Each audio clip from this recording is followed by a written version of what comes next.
My name is Jeffrey Allen Ward. I'm the General Manager of the Membertou Heritage Park.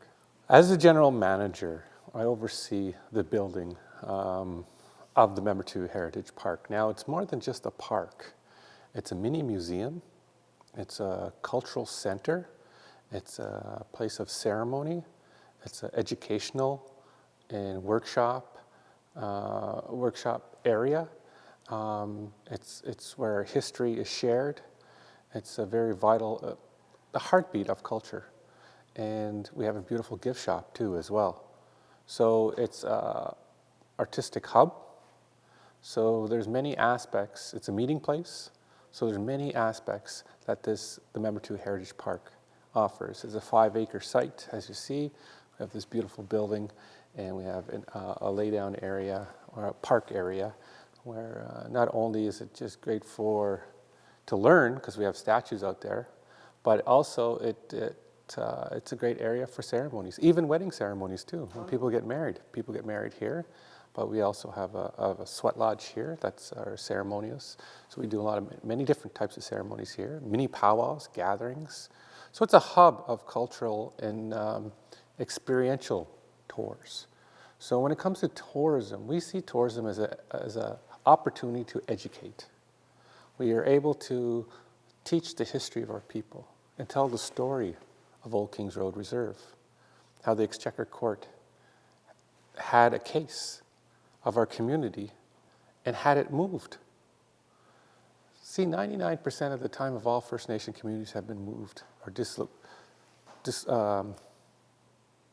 have been moved from one location to another in all of Turtle Island.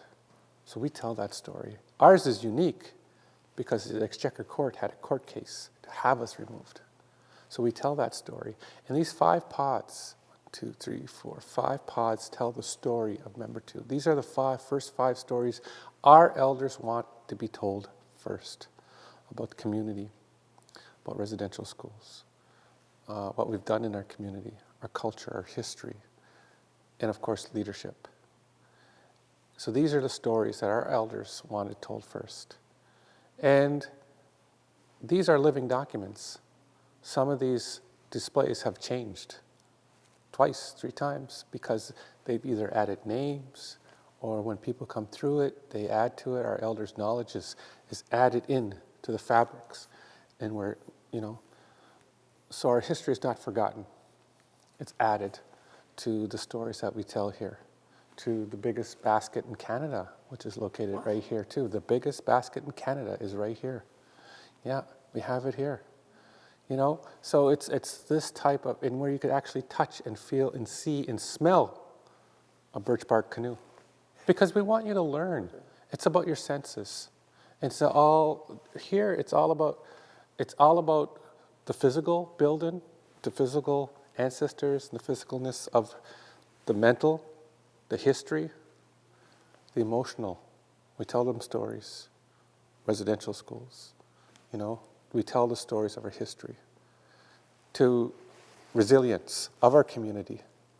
When you see Membertou now and where we are today, we're business leaders in the world today. We have ISO 9001, so we can do business anywhere in the world. We have that certification to the spirit. We feel that spirit. We smudge almost every day. Ceremonies are being done here. Many times we have justice circles, talking circles, many things that are happening today. Mind you, that's not in the menu of things that we sell because it's sacred. So there's a balance of sacredness and a balance of what we offer the public. And we allow them to meet in a beautiful place known as the Membertou Heritage Park. We do not reenact, we enact. So when you go to the Fortress of Louisbourg, which is the biggest fortress in North America, located just 20 minutes that way to us, and we're on the other side of Cabot Trail, so we're in the middle. We want you to come stay here. And come visit us while you're doing the other things too as well. But when you go to Louisbourg, that's reenactment. They put on time costumes, and you could put one on, you could shoot a cannon, and do all kinds of great stuff. Here, you enact. When you see me in my regalia, today I'm wearing a ribbon shirt, but most days, some days, I'm wearing my full regalia. Now, regalia is so important. And we say regalia, and I teach that to the public.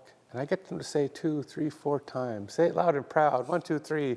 We chant it out, regalia, regalia, regalia. I say, great, because it's not a costume. Costumes are for Halloween.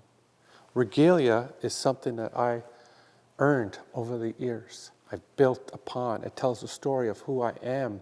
Each piece has a true meaning. From the turtle I wear, from the turtle clan that was given to me, to the minks that are on the side, or the martins that talk us the story about Glooskap's brother, his brother Martin, who was a martin. I wonder if he called him Martin. I wasn't there.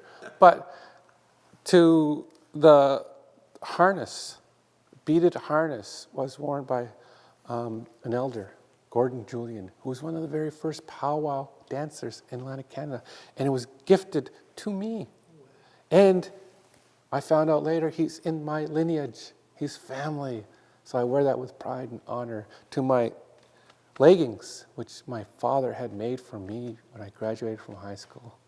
So you take each piece to my loincloth, which made with the same material my wife's regalia was made. So the day we got married, we wore our regalias. We had that traditional ceremony. So every piece tells a story. I love that. And that's important. And that's important.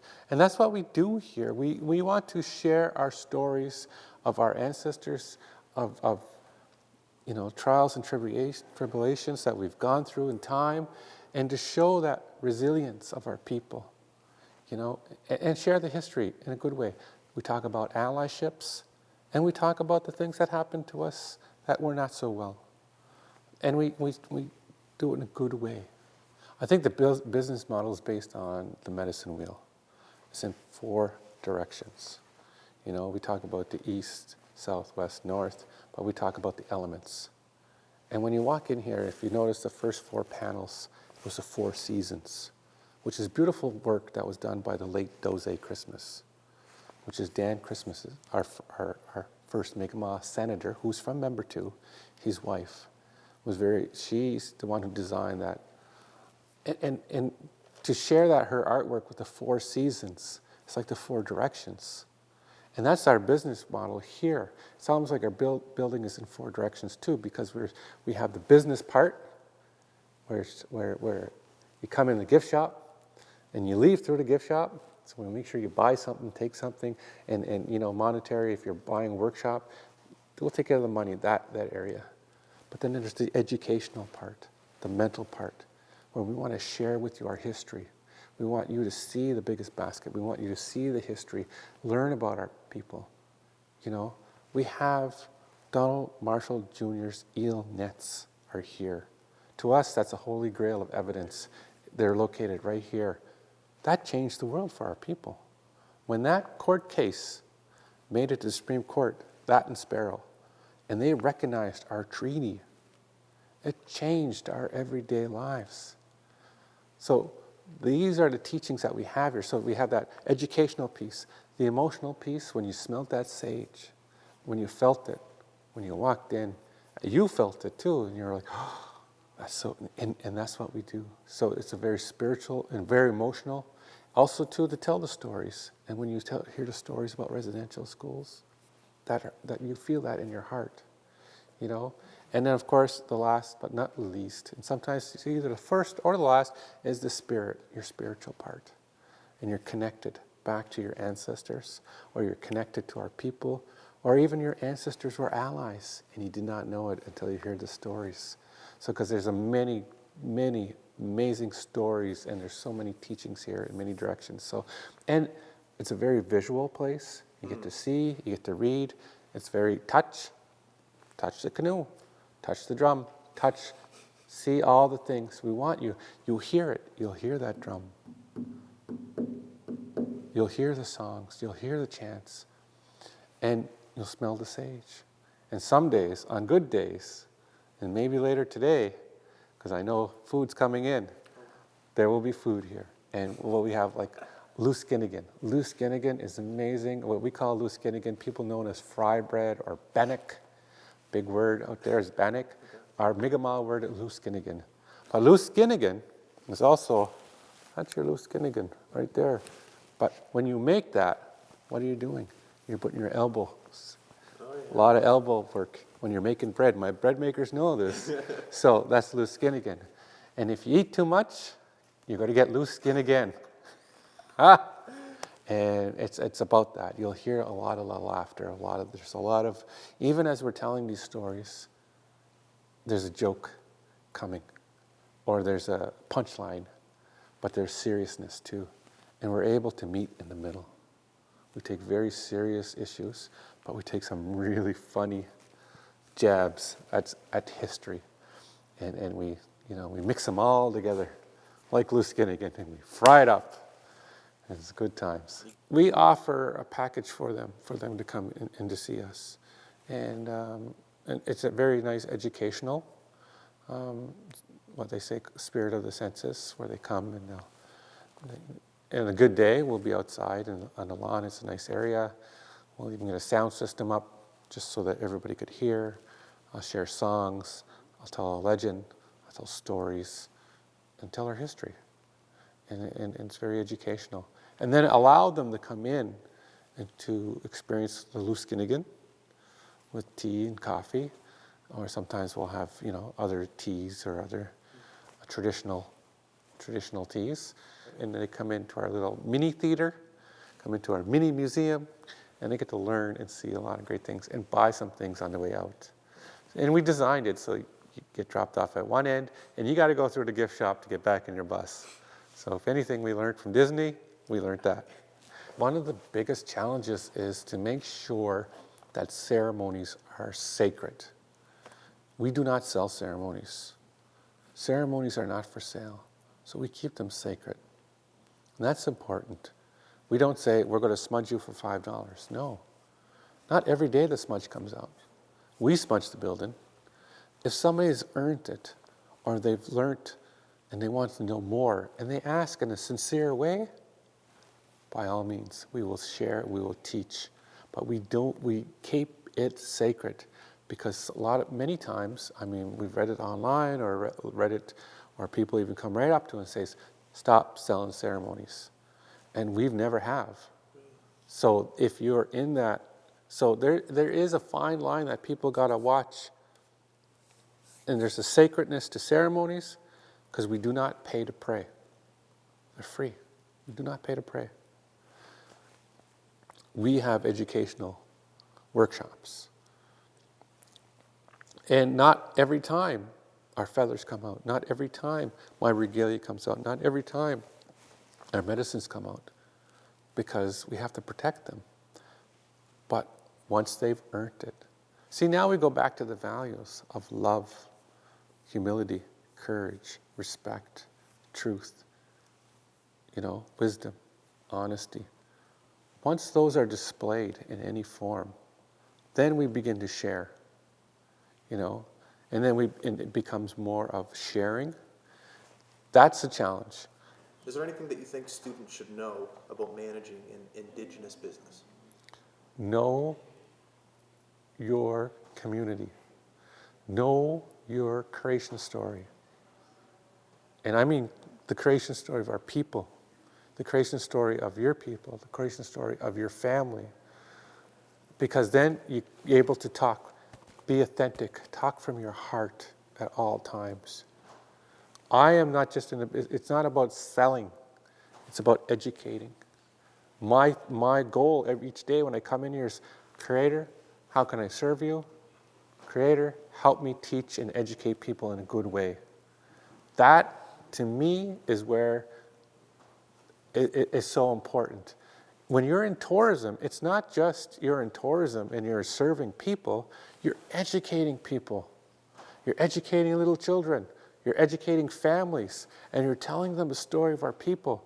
So it's so important. You're becoming the bridge. You're becoming a conduit into the future. If you don't know your history, you're deemed to repeat it. So this is why tourism is so important when it comes to cultural tourism, because we get to educate and share that story in a good way. But at the same time, build the partnerships, work with people.